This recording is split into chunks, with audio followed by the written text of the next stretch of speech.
Hello, hello. Good Wednesday morning from Yahoo Finance's New York City headquarters studios. I'm Yahoo Finance Executive Editor Brian Sozzi.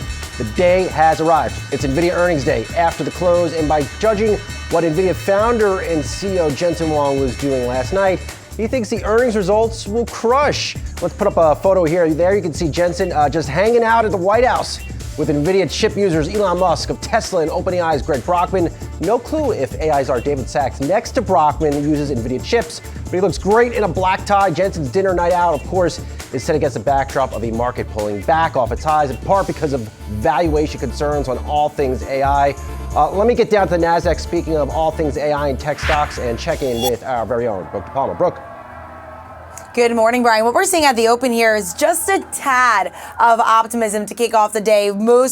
All three major indices mostly flat, but the NASDAQ seeing some upward momentum, up about 0.2% at the open here. As you could see there, if you take a look over the past few days, it's been quite the downward momentum, down nearly 2% in just the last 3 days alone at the beginning of this week's trading. Now the NASDAQ seeing some momentum as we make our way to the open. The Dow and the S&P 500 mostly flat after these markets have really just seen some downward momentum as investors try to assess this AI bubble risk within this market. So let's take a look, speaking of at Nvidia. If you take a look at intraday, Nvidia is seeing a bit of a pop, up about 1.6% at the open. Google, Tesla, Palantir also mostly flat, but in the green as well. But across the picture, a bit of a mixed picture here. You have Apple, Microsoft, Broadcom moving lower at the open, as well as Netflix seeing some downward momentum. But just take a look over the past 5 days, you see this really sharp decline from some of the companies that have really led this AI tech-driven rally over the past few months have seen some major declines once again as investors sort of try to assess what exactly is next for these companies and what exactly all this investment means. Nvidia, Microsoft, Amazon, Broadcom, Tesla, Palantir, AMD seeing some of the sharpest declines just over the past 5 days. AMD down nearly 11% over the past 5 days alone. So definitely keeping an eye on that. Do you want to take a look though at some stocks that are in the green this morning on the upside? Take a look at the home stocks, and that is right here, as you can see, Home Depot, Lowe's kicking off some momentum after they reported their earnings today. Heading in, it was a pretty bleak picture after the backdrop that Home Depot had set up yesterday. But now, after the company reported, investors largely optimistic that, hey, they didn't do as bad as Home Depot. They did see a pop of about 0.4% same-store sales increase. And so in intraday trading, just to kick off here, we are seeing that stock see a pop of about 4%, and perhaps Home Depot seeing some momentum off of that, down up about 1%. But taking a step back, all three major indices, bit of a flat picture here. The Dow slightly down, the NASDAQ trying to hold on to that momentum, up about 0.1%, and the S&P 500 flat to kick off today's trading session. Back to you, Brian. Brooke, stocks in the green, that's no fun. Give me more stocks in the red. You know I feast on that dour news. All right, Brooke, thank you so much. Appreciate it. Here's what's on my watch list this morning. Nvidia's sentiment. Nvidia's stock price is down 10% from the October highs as investors fret about aggressive AI infrastructure build-outs in the U.S. I do find this stat interesting, though. Yahoo Finance data shows earnings estimates for Nvidia for next fiscal year are up about 40 cents compared to 30 days ago. While the market may be worried, the street is still banking on good times ahead for Nvidia. Target misses the mark. Target has consistently delivered on one thing this year, serving up brutal warnings about its business on earnings days. The discount retailer cut its full-year profit guidance today and warned of a tepid holiday season as strapped consumers battle through high prices for food, healthcare, and housing. Not a good quarter from that company again. Crypto volatility. Bitcoin prices had another rocky overnight stretch, once again knocking on the door of falling below $90,000. Prices have stabilized a little, but it's hard to ignore the rough patch for what was one of the hottest trades of 2025. Lots to get into with the roundtable here. On that roundtable, Victoria Fernandez, Crossmark Global Investments Chief Market Strategist, Tom Essaye, Sevens Report Research Founder, and Yahoo Finance Senior Reporter Brooke DePalma. Victoria, starting with you, as always, can Nvidia do anything right with its earnings report tonight? Well, you know, last time you and I spoke, it was actually when Amazon was reporting, and we talked about how it wasn't going to be just enough for Amazon to meet expectations. They were really going to have to knock it out of the park in regards to AWS, and they did. And I think that we have Nvidia sitting in this same situation as Amazon. They can't just meet expectations or be just slightly above it. They're really going to have to knock it out of the park again for this quarter, and people are going to be listening. I mean, you had the GT UTC where they were saying 500 billion in revenue, right? So people are going to want to know how much of that are we actually going to see? What does the order backlog look like? There's concerns around these vendor financing kind of loops that we're seeing. We had another one announced yesterday, right, with Nvidia and Microsoft and Anthropic. So I think there's going to be a lot of concern as to what it looks like going forward. It's the sentiment and the market for this. And so Jensen Huang is going to have to come out and really kind of damper down the concerns people have around free cash flows, around margins, around financing, and around demand and data centers. We've heard from others that there's some problems with data centers and getting them built and getting the power that they need. So there's going to be a lot of concern there too. He's got a lot of fires I think he's going to have to put out. But I say it, never count them out. They seem to come back time after time. And we'll see if they do it today. Tom Essaye, always good to see you, my friend. Let me get you into this conversation. I showed at the top of the show a picture of Jensen Huang. He was at the White House last night, seemingly chilling, having a free dinner, and that's all good. Anything to read into that? If Jensen's not worried about this earnings report, maybe the market should be worried. There's that photo right there. Jensen looking great in a black tie. Not the norm for a CEO to be hanging out, maybe in that setting, the morning before a big earnings report. Good morning, Brian. Thank you for having me on. I mean, to be honest, if I had as much Nvidia stock as Jensen had and had seen the rise, I really wouldn't be worried about anything in general. But to your point, fair point, Tom. Fair point. He does seem very relaxed. And I think he should be, because at the end of the day, we have to remember, Nvidia is supplying the chips for all of this data center capacity, right? And so for them, this really isn't a problem. Their business should continue to boom. The broader problem we are starting to address with AI is potential overcapacity. Are all the hyperscalers going to build so many data centers, and what are we going to do with all of them? Well, from an Nvidia standpoint, that's not really their problem in the near term, because as long as they keep building them, they're going to need Nvidia chips. I think for this earnings report, I really want to see more of a Goldilocks tone from Nvidia. If they come out with some unbelievable backlog in the trillions or something like that, I think it's going to raise some more skepticism about what are we going to do with all of this capacity. I think a very solid beat with a good guidance raise is sort of the best case scenario, as opposed to a explosion below the cover completely off the ball. Tom, let's say everything goes right for Nvidia after the close. Earnings crush, guidance crushes, backlog looks good, earnings call goes well. Yet tomorrow morning we wake up and we see the market down. Is this the report that puts the S&P 500 into correction zone? I think it could be, absolutely. And especially, we're very focused on Nvidia, but let's not forget there's a September jobs report that's coming out tomorrow morning at 8:32. So if you all of a sudden have Nvidia disappoint tonight or underwhelm, and then you have a jobs report that posts negative job ads, then all of a sudden we have a 1-2 punch. And I think that Thursday could be an ugly day if we get that 1-2 punch. Brooke, let's bring you in here. I know you're looking around at all things on Nvidia. Yeah, and I am looking at some stats that just speak to these major swings that we could see following this report. According to one data analytics company, Option Research and Technology Services, they said that Nvidia options implied about a 7% move for the stock in either direction after we do get this report. And just to keep in mind, this is the first time that Nvidia is coming out with their earnings after they surpass that $4 trillion market cap. So a pretty significant moment for the company, especially given that they have about 8% weight in the S&P 500, as we were just chatting about. But that 7% move, that would imply about a $320 billion swing in this market value. And so definitely keeping a close eye on this company, as it really makes up a large part of this market and is often seen as an indicator for the rest of the AI space. From AI to Target, Victoria, you and I in the past have talked about a Target, we've talked about Walmart. I mean, this is another stinker of a quarter from Target. When I talked to the executive team about these results, I wasn't blown away. Actually, frankly, I was not, I would say I was a little disturbed by how they continue to just point everything in terms of boilerplate language. The consumer is under pressure, but we're going to remodel stores, whatever it is. I mean, this just wasn't a good quarter, and I have to think this is more of an operational issue for Target and as well as a macro issue, and then Walmart's going to come out tomorrow and crush it. Yeah, I think you're right. There is some concerns around the operations here because, like you said, Walmart will probably crush it, which means, yes, we know that they're pulling in some of the higher income consumers at Walmart and they've been able to keep them as their customers and that's helped them. But I mean, look at TJX. TJX reported they had same store sales up.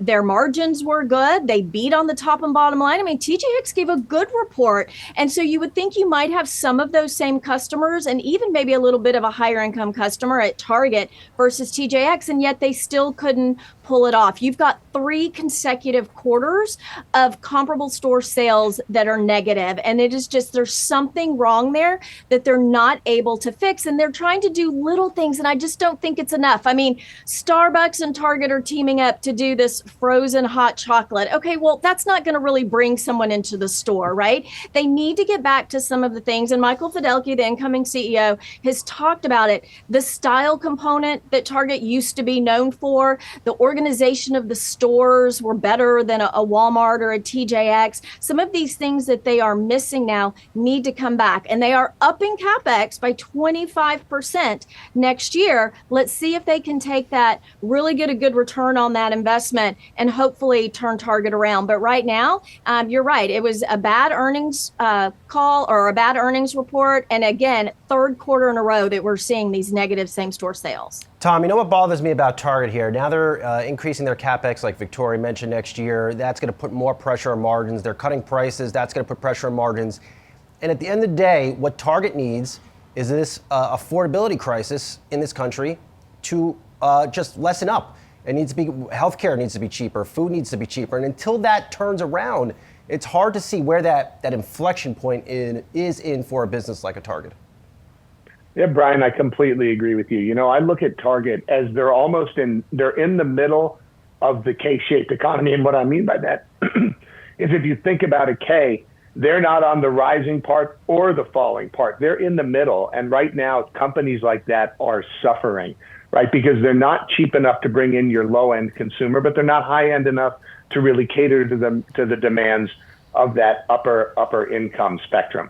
I think that Target is flailing. I mean, part of this earnings release is like they're pretending to be an AI company. We're upping CapEx, and we've teamed with ChatGPT, so you can talk to ChatGPT about what's in the store. To Victoria's point, that's not what they need to do. They need to get back to operating and blocking and tackling. The 25% increase in CapEx, that's got me nervous for a company that is not executing. Darn good points, you guys. Brooke, let me get over to you. I don't want to be all dour, doom and gloom, because the Lowe's report looked a little bit better than what Home Depot reported earlier in the week. Just a little bit better.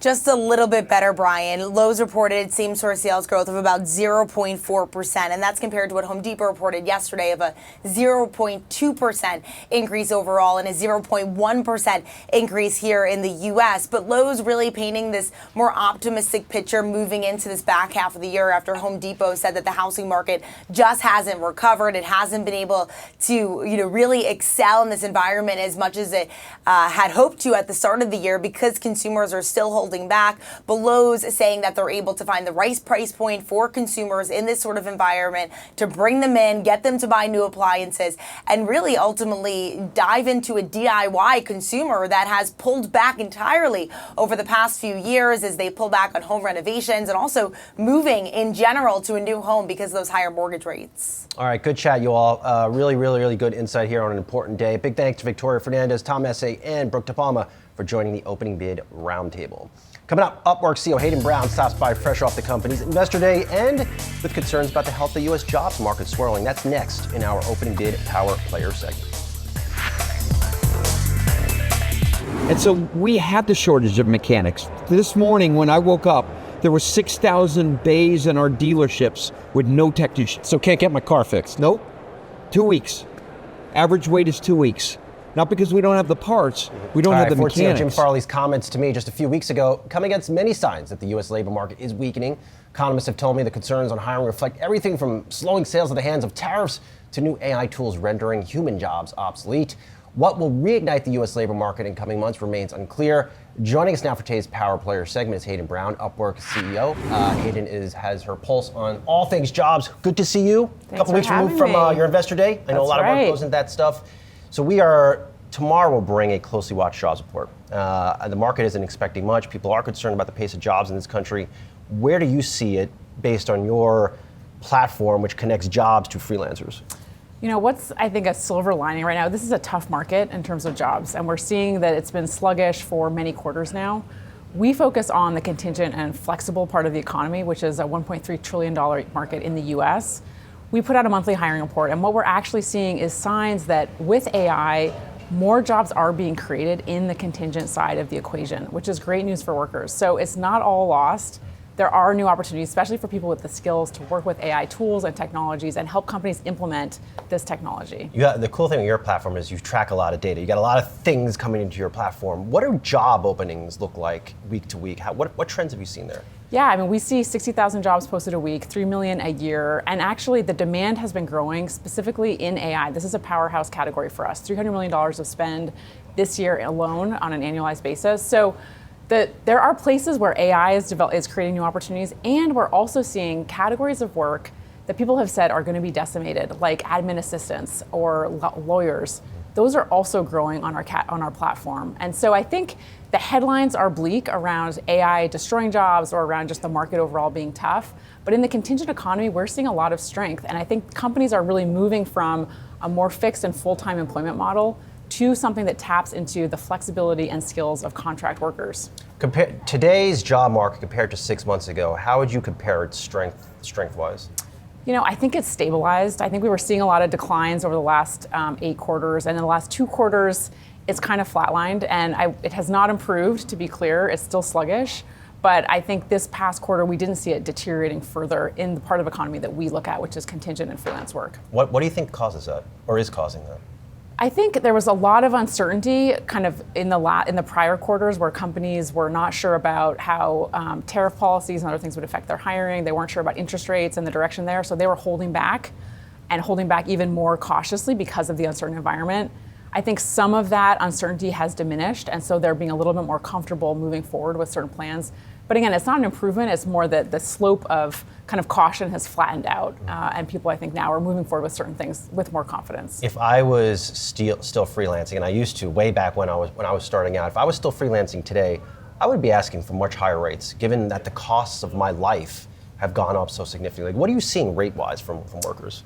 You know, there's good news here. We actually see that freelancers who have relevant and credible skills in AI are earning a 40% premium versus others in the market. And so for people who are leaning in and are upskilling and reskilling, which again, in the freelance economy, people do this kind of organically because it puts food on the table. They're moving up the learning curve. They're actually earning a premium as they work alongside AI technology. And I think this is the trend for where the market will go. Where is AI taking away human jobs? We see it broadly in the labor market and on our platform only at the very low end. So small jobs, less than $300, that's about 3.5% of our entire business. So it's a minority, and it's a minority of the market. That's where there is automation happening the fastest. That used to be 5% of our business 5 years ago. Now it's 3.5%, and I'm sure it'll continue to shrink. The bigger story is actually projects are getting bigger and more complex. People are actually spending more on AI. AI spenders are actually spending 3x non-AI spenders, and every company is moving into investing in AI apps and technology. So work is actually getting bigger and more complex. There's automation happening at the low end, but humans are still needed on a lot of these workflows. Yes, score for humans. It is really good news. This is a good thing. Yes. So let's say I'm a worker today, I have a set of skills, but I want to play in this era of AI. Like what do I need to know about AI? What skills do I need to be using to get a job from someone on your platform? You know, our fastest growing category in the history of our business, and we've been tracking this data for more than a decade, is AI apps and integration. It is growing at such a fast rate. And the good news about AI is it is a bit of an equalizer in that some folks, of course, have been in this field for many years, but you can also learn very quickly on the go. There's tons of online courses, hands-on experience, and so we see people moving up the learning curve very quickly, becoming experts at things like AI apps integration, and then they're able to perform and again earn those 40% premium on their work. Yeah, we've been talking all morning long about how the stock market is under pressure, but not your stock. Like it's been going pretty well. What do you think the main factor in that has been? I mean, one is we are an AI beneficiary. So we're seeing this tailwind in demand because of AI, and that category is growing more than 50% year over year. Another is our strategy around investing in our SMB or small mid-sized company products and our enterprise products. Those are both working. So at our Investor Day yesterday, we shared new long-term targets that are raised above kind of analyst estimates, and we see a acceleration of growth in our business in coming years. I lost track of the days. Your Investor Day was actually yesterday. It was. It was an awesome It's day. been like the past few days for me have been an absolute. That's how it is. Total blur. So, looking forward out, 10 years, what do you think will be the biggest driver of the freelance economy? I think every job will have AI as part of it, and every freelancer will be working with AI. We already see that 73% of talent on our platform are using AI on a daily basis. That compares to about 50% in the full-time economy. So these folks are already moving up the curve faster. 10 years from now, every job will have AI as part of it. But what I think is not being talked about is how important human skills will be. Creativity, judgment, problem solving. These are things we're already hearing from businesses. They're looking for even more from their workers because they want those human skills to complement what technology can do. And we'll see that as highly valued in the workforce of the future. Just listening to you, Hayden, I hear so much growth in AI, like it's strong. Is it bananas to sit here and talk about an AI bubble? No, it's not bananas. I mean, we are definitely in a bubble. There's no doubt. I think there's a difference, though, between what's going on the infrastructure side, where there's so much investment ahead of where the demand is, and the application layer. We work in the application layer. We have solutions ourselves that are AI solutions that are driving incremental value for us. Our customers are also the ones coming to the platform to find talent to build their AI apps and their workflows. I think we're early in unlocking that opportunity. Infrastructure companies are kind of trying to get ahead of demand. AI application companies like us are building that kind of next layer of services that will eventually consume that demand. And I think there's just a timing issue around kind of magnitude of investment and timing of these things hitting reality. Lastly, how do you use AI in your CEO life? Oh, I use it for everything: drafting emails, consuming, information and synthesizing it. I will have great dialogues about things like pricing strategies with ChatGPT. So, we're good friends. We talk about a lot of things a lot of the time. Well, good luck on your journey. Congrats on your Investor Day. This was a very helpful conversation coming at a very key time. Hayden, we'll talk to you soon. Thanks so much, Brian. Appreciate it. All right, coming up, Julie Hyman has you covered on Market Catalyst. We will be right back.